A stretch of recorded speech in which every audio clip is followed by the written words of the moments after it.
Good morning all. Welcome to Lakshyam academy Karimnagar. ఈరోజు జనవరి 20 constable, SI మరియు ఎస్ఎస్సిజిడి ఉద్యోగాలకు సంబంధించి 6 months job guarantee target batch ప్రారంభమైందండి. ఈరోజు మీరు చూస్తున్నారు తెలంగాణ ఉద్యమ చరిత్రపై గణేష్ సార్ హైదరాబాద్ నుంచి వచ్చారు. క్లాసెస్ నడుస్తున్నాయి. సో కాబట్టి పోలీసు ఉద్యోగాలకి, ఎస్ఎస్సిజిడి ఉద్యోగాలకి సంబంధించినటువంటి 6 months residential, non residential day scholar batch కూడా ప్రారంభమైంది. దీనిలో మార్నింగ్ 6 to 7 గ్రౌండ్ ఉంటుందండి. 10 to 5 classes, evening 5 to 6 exam and every Sunday 200 marks తోని గ్రాండ్ టెస్ట్ కూడా నిర్వహించడం జరుగుతుంది. Every night 8 to 11 study hours కూడా నిర్వహించడం జరుగుతుంది.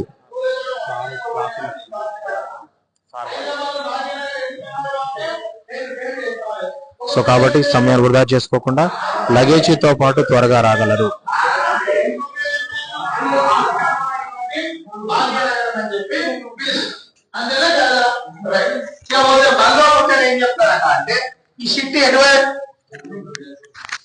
రైట్. ఈ సిటీ పేరు ఏం పేరు ఉండే? బాగమతి. ఇప్పుడు ఈ బాగమతి ఏ మతంలో పోయింది? కూడా హిందూ మతం కాదు, ఇస్లాం మతం నుంచి, హిందూ మతం నుంచి ఇస్లాంకి వచ్చింది. వచ్చిందా రాలేదా? వచ్చింది కదా. ఇస్లాం మతంలోకి వచ్చినాక పేరు మారాలా లేదా? ఏం పేరు పెడదాం? మళ్ళా బాగమతి పెడతావా? ఈ తలకాయ వాళ్ళగా హైదర్ మహల్ అని పేరు పెట్టిరు. ఏం పేరు పెట్టిరు? హైదర్ మహల్ అని పేరు పెట్టిరు. అవునా? ఇప్పుడు ఈమె పేరు మీద ఈమె పేరు ఏం పేరు అయింది?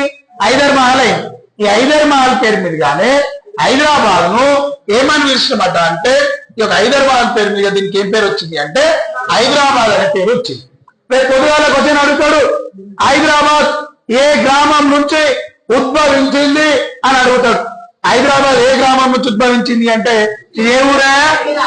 చించల అనే గ్రామం నుండి హైదరాబాద్ అనేది ఉద్భవించడం జరిగింది. ఏ గ్రామం నుండి? చించల అనే గ్రామం నుండి ఏం పేరు వచ్చింది? హైదరాబాద్ పాత పేరు ఏం పేరు? ఇంకో పేరు ఏం పేరు? ఈరోజు డ్రాప్ చేయాలి మన ఉద్దేశం. అత్రక్ బల్డా. హైదరాబాద్ పాత పేరు ఏం పేరు? అత్రక్ బల్డా. ఇంకో పేరు ఏం పేరు? భాగ్యనగరం. భాగ్యనగరం ఏ ఊరు నుంచి వచ్చింది? చించల. ఓకేనా? రైట్. ఇప్పుడు మహమ్మద్ కులీ కుతుబ్ షా బాగమతి ప్రేమను చేరంగా కఠిన నిర్మాణం ఏమిటి? పురాణ బ్రిడ్జ్. ఏ సంవత్సరంలో కట్టించినాం? ఎవరు కట్టించిండు? ఏ నది మీద కట్టించిండు? రైట్. వీడు ఎక్కడి నుంచి పరిపాలన చేసిండు? గోల్కొండ. పాత పేరు ఏం పేరు? అంతే కదా. రైట్. ఇప్పుడు అసబ్జాయిల రాజధాని ఏంటి? ఎన్ని? ఒకటోది ఏంటిది? వినబడతలేదు. రెండోది ఏంటిది? హైదరాబాద్ పాత పేరు ఏంటిది? భాగ్యనగరం ఇంకో పేరు ఏం పేరు? అదే చల్లబడ్డారిగా. అత్రక్ బల్డా. ఏం పేరు? హైదరాబాద్ ఏ ఊరు నుంచి వచ్చింది? చించల ఎవల ఊరు? బాగమతి ఎవల భార్య? ఇబ్రాహిం కులీ కుతుబ్ షా భార్య పేరు ఏం పేరు? భాగీరథ. బాగమత. అయితే బాగమతి చేసి అనుకో మీకు వస్తాడు చేసేరా ఇంత. ఓకే కదా. రైట్. వీళ్ళ యొక్క రాజమతం ఏంటో తెలియాలి ఇప్పుడు మనకు. ఎవరి రాజమతం? అలానే అసబ్జాయిలు. అర్థమైనట్టేనా? ఏమన్నా సప్పుడేరు.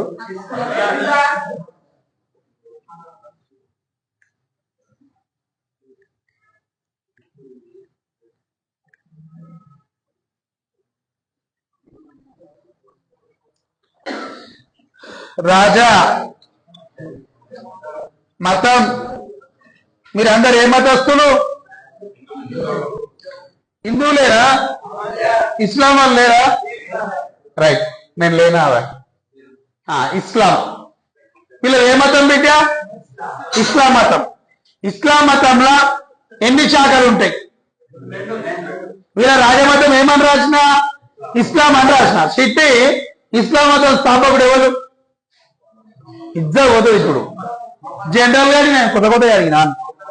మహమ్మద్ ప్రవక్త.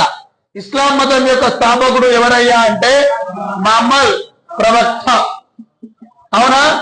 మహమ్మద్ ప్రవక్త గారు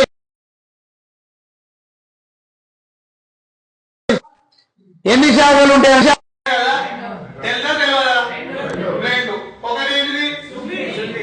ఏమిటి? షియా. Very good. ఇది సున్నీ మతము, ఇది షియా మతం. ఓకేనా? ప్రపంచంలో అత్యధికంగా ఏ మతస్థులు ఉన్నారు? నేను మంచిగా అడిగిన క్వశ్చన్ మళ్ళీ ఆన్సర్ చేయి. ప్రపంచంలో అత్యధికంగా ఏ మతస్థులు ఉన్నారని నేను అడిగిన.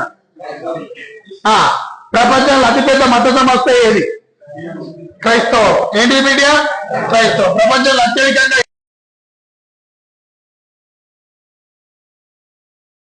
క్రైస్తవ మత సంస్థ. రెండో అతిపెద్ద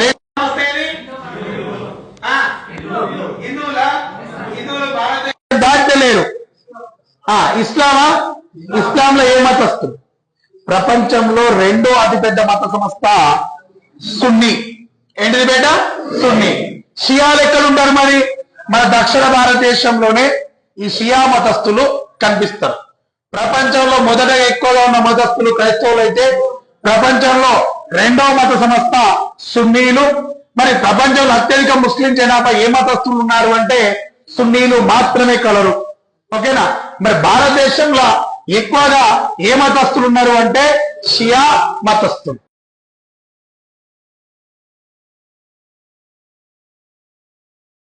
వీరి యొక్క రాజభాష యొక్క రాజభాష ఏమిటి?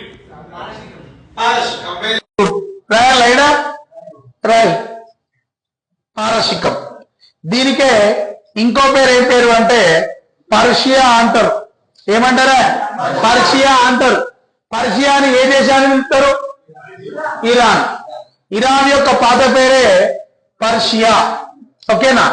మరి ఇరాన్ వాళ్ళు మాట్లాడే భాషనే ఇరాన్ నుంచి వచ్చింది. అందుకే వాళ్ళ రాజభాష ఏమైంది? నేనేమని ఇస్తున్నా? తర్వాత రెండో రాజభాష వచ్చింది. దాని పేరు అంటే ఉర్దూ. ఏంటిది? ఉర్దూ. ఇప్పుడు ఒక్కడే క్వశ్చన్, ఉర్దూను ఎప్పుడు రాజభాషగా గుర్తించిరని నేను అడుగుతున్నా. తెలియదా?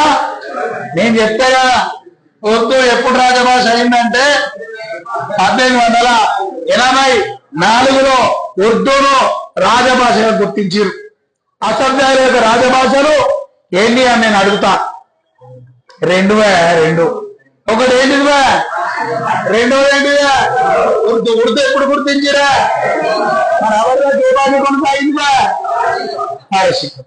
ఇప్పుడు వీరి యొక్క రాజ లాంఛనం ఏమిటి? అసభ్యాయుల యొక్క రాజ లాంఛనం చెప్తారు ఎవరన్నా?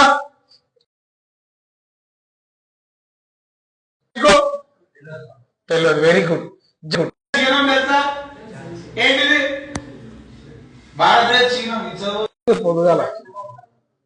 భారతదేశ జాతీయ చిహ్నం